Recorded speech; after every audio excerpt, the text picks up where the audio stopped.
Welcome students. RS nomenclature optical activity के अंतर्गत अपन पढ़ रहे थे और मैंने आपको बताया था कि आरएस नोमेनक्लेचर के लिए अपने को दो रूल जो है उसको फॉलो करना पड़ता है। पहला रूल क्या था? Sequence rule. और सीक्वेंस रूल में हम क्या करते हैं, जो हमारे पास स्टीरियोजेनिक सेंटर है, जो असममित कार्बन है, उसके हम क्या करते हैं, चारों जो ग्रुप अलग अलग हैं, जो एटम हैं, उनकी हम प्रायोरिटी फिक्स करते हैं, उसको बोलते हैं सीक्वेंस रूल। और प्रायोरिटी फिक्स करने के हमने नियम सीखे थे। और फिर हमने जो प्रायोरिटी हमने कर ली 1 2 3 4, 1 2 3 4 में एक नंबर तो क्या है, हाईएस्ट प्रायोरिटी वाला है, और 4 नंबर किसका है, लिस्ट प्रायोरिटी वाला है। अब इसके बाद फिर हमको क्या करना है, दूसरा रूल फॉलो करना है। दूसरा रूल कौन सा है? Creativity rule.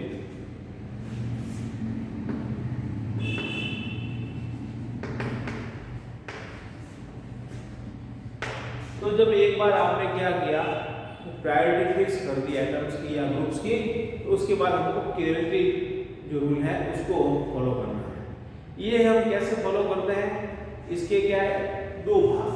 सबसे पहले क्या करेंगे इसके अंदर कि जो प्रायोरिटी हमारे पास फिक्स हो गई है, जैसे 1 2 3 एंड 4, तो इसमें जो 4 नंबर की जो प्रायोरिटी है, 4 नंबर की प्रायोरिटी का मतलब है जिसको बोलते हैं अपन सबसे कम प्राथमिकता वाला जो समूह है, लीस्ट प्रायोरिटी वाला समूह है, इसको हम क्या करेंगे, इस प्रकार से व्यवस्थित करेंगे कि वो दृष्टा से दूर जा रहा है, देखने वाले से दूर जा रहा है, इस तरह से इसको व्यवस्थित करना है। पहला काम तो हमको ये करना है, जो लीस्ट प्रायोरिटी वाला समूह है या परमाणु है, उसको इस तरह से व्यवस्थित करना है कि उसकी जो पोजीशन है वो कैसी हो, बिलो द प्लेन, दृष्टा से दूर जा रहा है वो, ऐसा उसको हमको करना है, सेट करना है।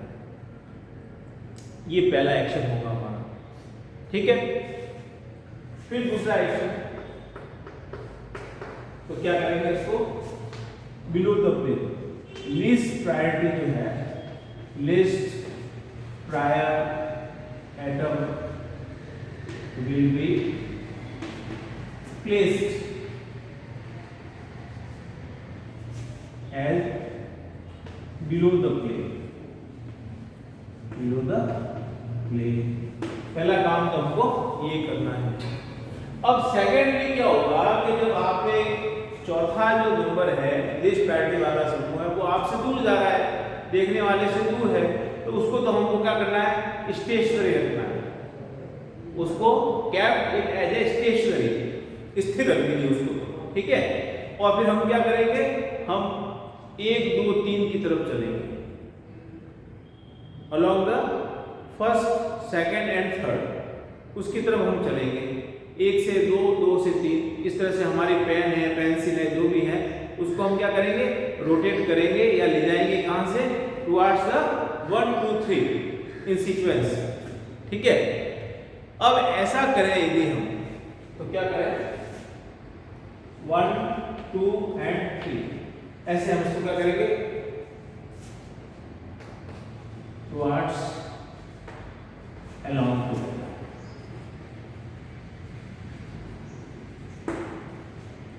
इनकी तरफ जाएंगे, 1 2 3 की तरफ गति करेंगे। ऐसा करते हुए यदि हम क्या करेंगे, क्लॉकवाइज डायरेक्शन, क्लॉकवाइज डायरेक्शन का मतलब है दक्षिणावर्त, क्लॉकवाइज डायरेक्शन। यदि हमको क्या करना पड़े, क्लॉकवाइज डायरेक्शन पे जाना पड़े, यदि हम टुवर्ड्स 1 2 3 की तरफ जाएं, तो यदि हमको पेंसिल को या चौक को घड़ी के घूमने की दिशा में भी हमको गति करनी पड़े, चलना पड़े इस पेन या पेंसिल को, तो वो जो है उसको कहते हैं आर, वो कहलाएगा आपका आर विन्यास। और यदि इस प्रकार से हम 1 2 3 की तरफ जाएं, और यदि हमारी पेंसिल, पेन या क्या है, चौक जो भी है, वो एंटी क्लॉकवाइज डायरेक्शन के अंदर मूव करती है, तब हम उसको बोलेंगे एस विन्यास। दक्षिणावर्त दिशा में जाते हैं तो क्या है, आर है, वामावर्त दिशा में जाते हैं कि दक्षिणावर्त, दक्षिणावर्त ये वामावर्त, ये हिंदी में इसको ऐसे बोलते हैं, क्लॉकवाइज और एंटी क्लॉकवाइज डायरेक्शन। इस प्रकार से हमको किरेटिव रूल को फॉलो करना है। क्या किया आपने? सबसे पहले तो आप ये देखेंगे कि जो सबसे कम प्राथमिकता जिसको मिली है, लीस्ट प्रायोरिटी वाला जो है, उसको इस प्रकार से व्यवस्थित करना है कि वो क्या हो, दृष्टा से दूर हो। फिर उसके बाद हम क्या करेंगे, हम गति करेंगे 1, 2 और 3 की तरफ, उसके अलोंग टुगेदर जाएंगे टुवर्ड्स द 1, 2, 3। तो 1, 2, 3 पे जाते वक्त यदि हमको क्या करना पड़े, पेंसिल को क्लॉकवाइज डायरेक्शन में चलना पड़े, या पेन को या जो भी है पेपर पे यदि हम क्लॉकवाइज डायरेक्शन के अंदर जा रहे हैं तो वो है आर नोमेनक्लेचर वाला विन्यास है। अदरवाइज एंटी क्लॉकवाइज डायरेक्शन में यदि हमको ऐसा करना पड़ता है तो ये क्या है, एस विन्यास वाला समावेश होता है। कुछ एग्जाम्पल से मैं आपको बता दूं, जैसे कि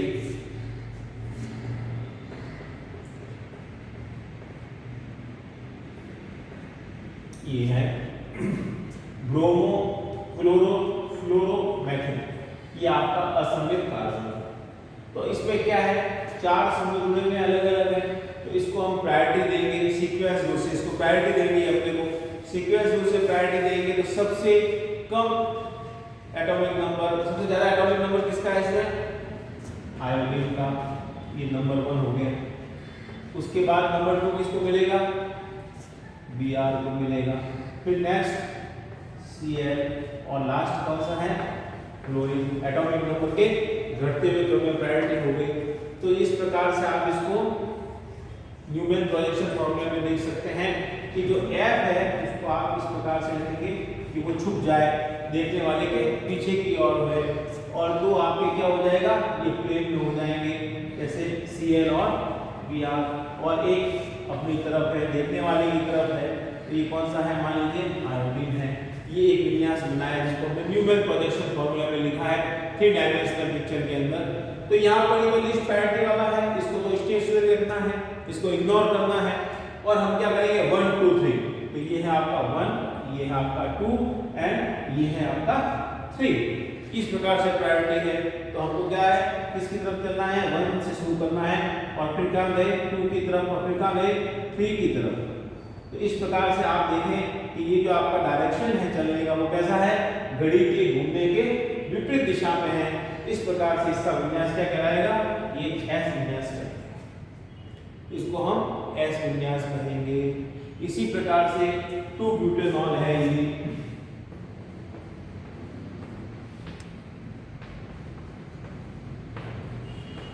ये 2 ब्यूटेनॉल, 2 ब्यूटेनॉल। तो 2 ब्यूटेनॉल के अंदर आप देखें प्रायोरिटी का जो ऑर्डर है, तो सबसे पहले यहाँ 4 समूह हैं, एक तो OH है, एक CH3 है, एक हाइड्रोजन है, और एक आपका इथाइल समूह है। असममित कार्बन से ये 4 समूह लगे हुए हैं। तो आप सीक्वेंस रूल्स में देखें प्रायोरिटी देनी है। प्रायोरिटी किसकी देंगे, सबसे पहला जिसका एटॉमिक नंबर क्या है, ज्यादा है। तो यहाँ एटॉमिक नंबर सबसे ज्यादा किसका है, ऑक्सीजन का है, तो नंबर 1 किसको मिलेगा, OH। अब यहाँ पर CH3 और CH2 CH3, तो यहाँ पर दोनों कार्बन है जुड़े हुए। पर नेक्स्ट हम जाएंगे तो यहाँ कार्बन से जुड़ा हुआ है ये कार्बन, लेकिन ये कार्बन किससे जुड़ा हुआ है, केवल हाइड्रोजन से जुड़ा हुआ है। तो दूसरी प्रायोरिटी किसको मिलेगी, C2H5 को, और फिर तीसरी प्रायोरिटी आपकी किसकी हो जाएगी, CH3 को, और लिस्ट प्रायोरिटी किसको मिलेगी, हाइड्रोजन को मिलेगी। तो इस प्रकार से इसको हमने व्यवस्थित कर दिया। ये आपका असममित कार्बन है, C2H5 CH3, और लिस्ट प्रायोरिटी जो हाइड्रोजन है उसको आपने क्या किया, पीछे की ओर रखा। अब आप देखें 1, 2, 3, ये वापस क्या हो गया, ये आपका 1 है, ये आपका 2 है, ये 3 है। तो 1, 2, 3 आप देखें कैसे जा रहे हैं, ये क्लॉकवाइज डायरेक्शन में जा रहे हैं, घड़ी के घूमने की दिशा में हमको चलना पड़ रहा है। इसलिए ये विन्यास कैसा कहलाएगा, आपका आर विन्यास कहलाएगा। तो इस प्रकार से किरैलिटी रूल की सहायता से हम फिक्स कर सकते हैं कि किसी भी स्टीरियोजेनिक सेंटर या ऑप्टिकल आइसोटोप्स का विन्यास कौन सा है, आर या एस। तो ये है एब्सोल्यूट कॉन्फिगरेशन मेथड है, ये निरपेक्ष विन्यास विधि है, इसमें किसी की तुलना नहीं होती है। तो ये जनरली मैंने आपको बताया RS नोमेनक्लेचर। अब क्या है कि अधिकांश जो हमारे पास जितने भी वाले कंपाउंड्स हैं या ऑप्टिकल आइसोमर्स हैं जिसमें असममित कार्बन होते हैं, उनको हम फिशर प्रोजेक्शन फार्मूला में लिखते हैं। फिशर प्रोजेक्शन फार्मूला में इजीली उसमें लिखा जा सकता है और समझा जा सकता है। टू डायमेंशनल पिक्चर जो है वो क्या है आपको पता है, फिशर प्रक्षेप सूत्र मैंने बता ही दिया था आपको लिखना कैसे आता है। तो उसको हम क्या कर सकते हैं कि हमें उसमें RS nomenclature Fischer projection formula में कैसे करें वो हमें सीखना चाहिए।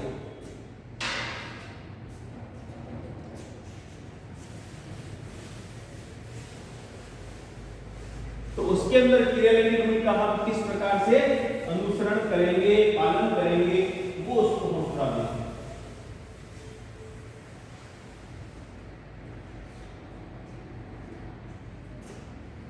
फिशर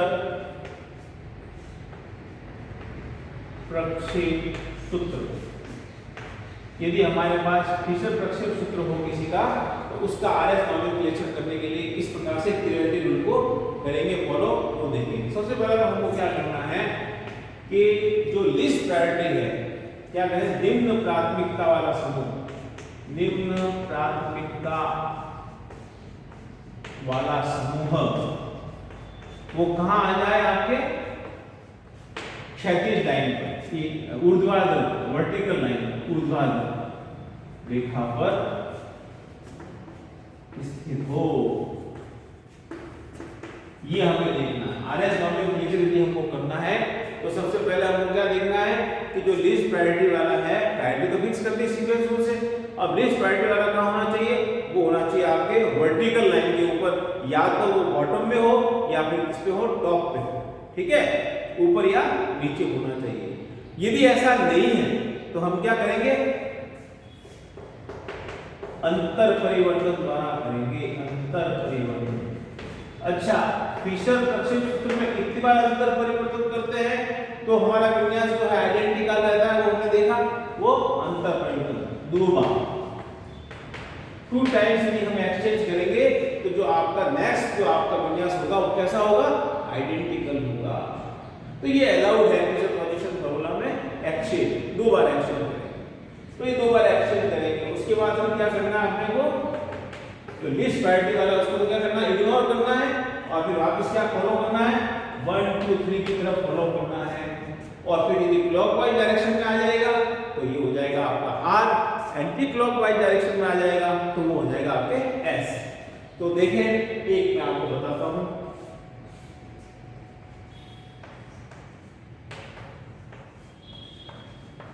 ये है लैक्टिक अम्ल,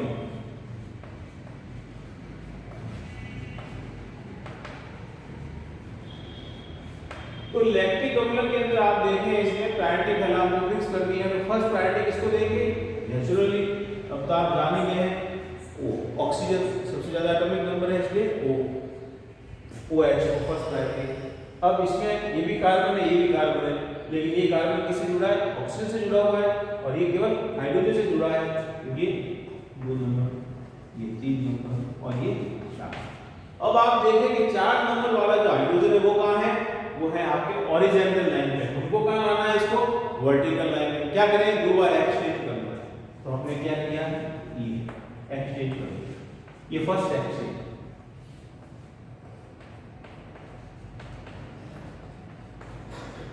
ये फर्स्ट एक्सचेंज किया, ये आपके HO, ये H, ये COH और ये CH। और फिर क्या करेंगे अपन, एक और एक्सचेंज कर लेते हैं, सेकंड एक्सचेंज। तो सेकंड एक्सचेंज करने से फिर ये विन्यास आ जाएगा, ये सेकंड एक्सचेंज कर दिया, ये हाइड्रोजन, ये HO, ये COH और ये तो सेकंड एक्सचेंज करने से अब क्या हुआ, आप देखेंगे लिस्ट प्रायोरिटी जो है किसकी, हाइड्रोजन की है, वो कहां पहुंच गया, आपके वर्टिकल लाइन के टॉप पे पहुंच गया, ठीक है। तो मैंने आपको कहा कि टॉप में पहुंचे तो भी कोई बात नहीं और बॉटम पे नीचे हो तो भी कोई बात नहीं, लेकिन होना कहां चाहिए, ये लिस्ट प्रायोरिटी वाला वो वर्टिकल लाइन पर होना चाहिए। अब इसका विन्यास अपने को देखना है, ये ओरिजिनल विन्यास कहलाता है, इसको एब्सोल्यूट विन्यास कहलाता है। तो इसको तो आप क्या करेंगे, इग्नोर करेंगे, ये नंबर 1 है, ये नंबर 2 है, ये नंबर 3 है। तो 1 2 3 आप देखें ये क्या है, क्लॉकवाइज डायरेक्शन में है, इसलिए ये जो आपका लैक्टिक एसिड है कौन से विन्यास का है, ये आर विन्यास। इसका विन्यास क्या है, ये आर, इट इज आर। ठीक है, ये हमने निकाल दिया, आर विन्यास है। इस प्रकार से फिशर प्रोजेक्शन फार्मूला से हम क्या करते हैं, आरएस नोमेनक्लेचर को डिसाइड करते हैं with the help of the sequence rule and the chirality rule. एक और एग्जांपल मैं आपको बताता हूं जिससे आप इसको और अच्छी तरह से समझ पाएंगे। जितने ज्यादा आप प्रैक्टिस करेंगे, जितने ज्यादा आप एग्जांपल्स देखेंगे, उतने आप परफेक्ट होते जाएंगे।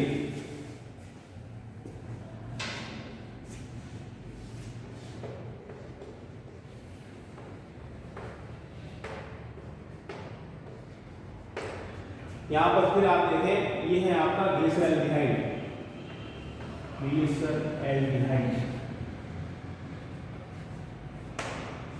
तो ग्लिसरॉल्डिहाइड के अंदर सबसे पहले आपको क्या करना है, इसमें प्रायोरिटी फिक्स करनी है। प्रायोरिटी नंबर 1 ये हो जाएगा, फिर नंबर 2 CH हो जाएगा। क्यों, यहाँ कार्बन ऑक्सीजन क्या है, डबल बॉन्ड है, डबल बॉन्ड का मतलब 2 बार ऑक्सीजन से जुड़ा हुआ है, ये केवल 1 बार ऑक्सीजन से जुड़ा हुआ है, इसलिए इसको 3 नंबर प्रायोरिटी और 20 प्रायोरिटी आगे इसको मिल गई, हाइड्रोजन को मिल गई। अब आप देखेंगे कि यहाँ पर हाइड्रोजन जो है लिस्ट प्रायोरिटी वाला वो कहां पर है, ये हॉरिजॉन्टल लाइन पे है। हमको क्या करना है, इसको वर्टिकल लाइन में लाना है। तो एक्सचेंज करेंगे, ये फर्स्ट एक्सचेंज इस प्रकार से हो जाएगा, ये फर्स्ट एक्सचेंज हो गया आपका, ये फर्स्ट एक्सचेंज हो गया। अब सेकंड एक्सचेंज, सेकंड एक्सचेंज में क्या करेंगे अपन, सेकंड एक्सचेंज कर लेते हैं। ये सेकंड एक्सचेंज,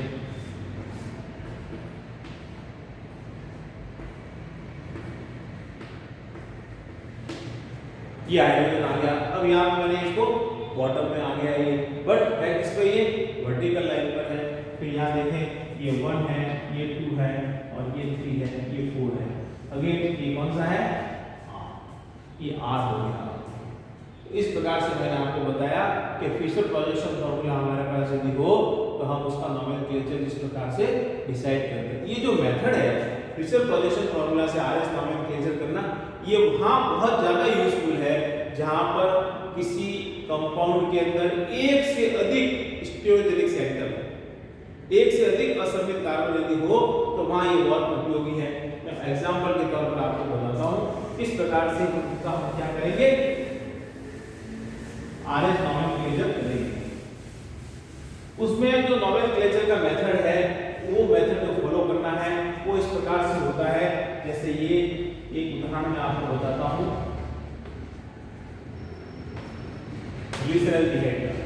तो यहाँ पर जो हमको विन्यास दे रखा है फिशर प्रोजेक्शन फार्मूला, इसका हम विन्यास निकाल लेते हैं।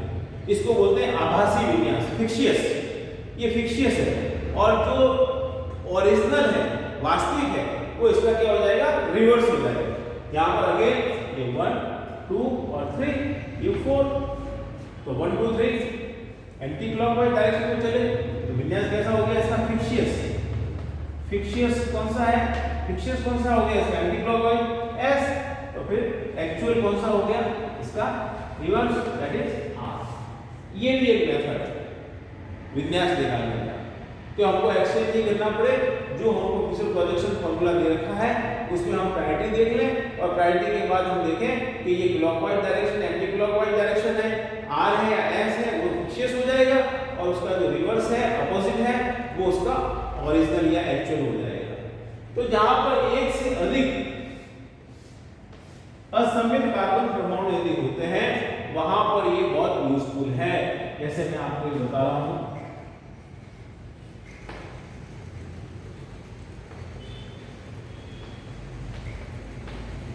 ये 2 असममित कार्बन परमाणु वाले हैं, इनका नाम क्या है, इसका नाम क्या है, ये है आपके 2,3 डाइब्रोमो ब्यूटेन, 2,3 डाइब्रोमो ब्यूटेन। अब यहां से एक असममित कार्बन ये रहा, एक असममित कार्बन ये रहा, तो इसमें हम क्या करेंगे, इसको ये होगा आपके 2 3 पेंटेन, सॉरी पेंटेन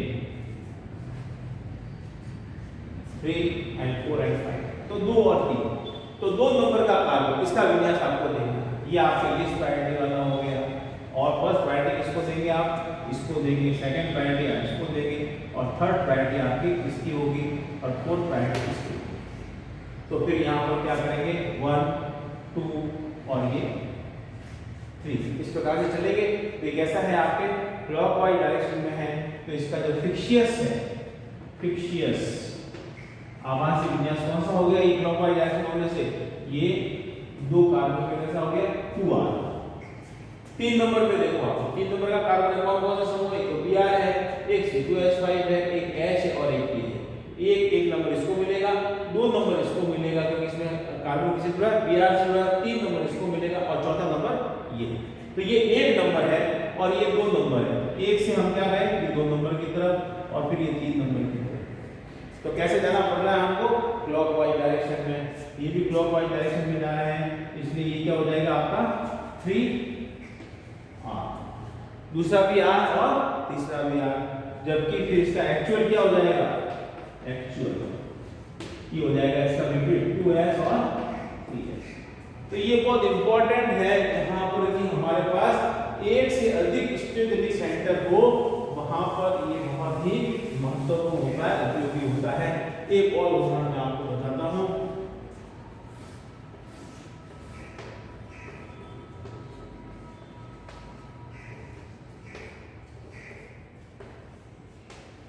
ये देखिए यहां पर ये क्या नाम है, क्लोरोब्यूटेन, 3 क्लोरो 2 ब्यूटेनॉल, ठीक है। तो यहां पर ये 2 नंबर का कार्बन, ये 3 नंबर का कार्बन। तो फिक्शियस क्या हो जाएगा, आभासी, इसके लिए फिक्शियस, फिक्शियस क्या हो जाएगा, ये 2 नंबर है, 2 नंबर में हम प्रायोरिटी देंगे, ये प्रायोरिटी नंबर 1, फिर प्रायोरिटी नंबर ये 2, और प्रायोरिटी नंबर 3, प्रायोरिटी नंबर 4। इसको इग्नोर किया और ये 1 2 3 की तरफ चले हम क्लॉकवाइज डायरेक्शन में। तो क्या हो गया, ये 2 का क्या हो गया, r।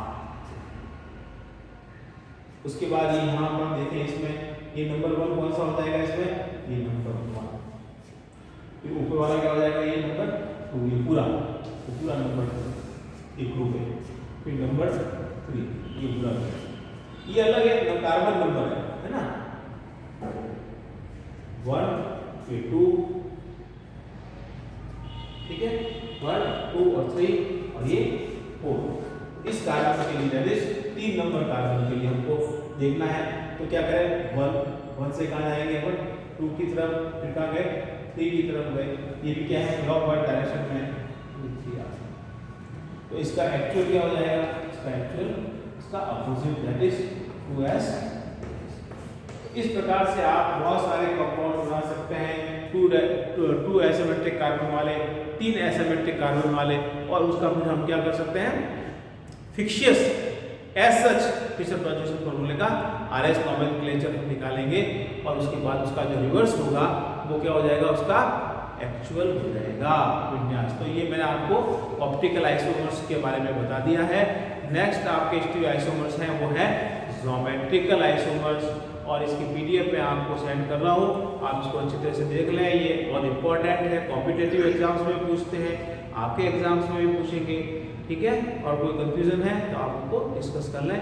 All the best, thank you very much.